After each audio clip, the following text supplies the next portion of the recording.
pointed out, acting was Eric's big shtick, I guess, when he got up here. And I really didn't know where he was going to run with it as soon as he started. And at first I was wondering who was the cop and which character Eric was playing.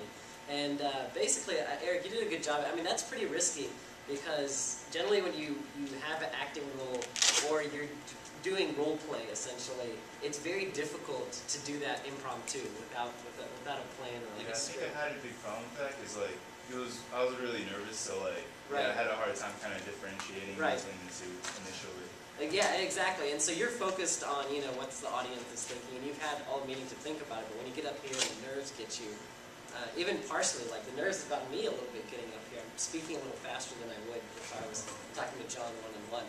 So I would say maybe work on controlling your nerves a little bit. One thing you could do, because you've had a little bit of time with the screen, and you could generate an idea, you could perhaps jot a few notes and before you get up here talk about it. So on my sheet I have role-playing down, and that's something that I wanted to talk about, and I think I hit on that. Otherwise, I think you did a pretty good job. This is a very clever way to also not have the audience in your eye contact at all times, just because it can be taxing just looking around the room at the same faces.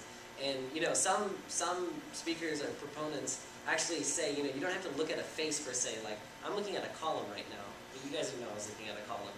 So you don't have to necessarily look in a person's eyes, but just maintain the contact with the audience. But I thought this was a very clever way to keep your audience engaged because I'm pretty sure everybody in the room didn't really know where you were going with it. And when you ended it, that's when we knew, okay, it's over because due to the role you played. So I thought that was a pretty clever. Straight out of Star Wars. Exactly.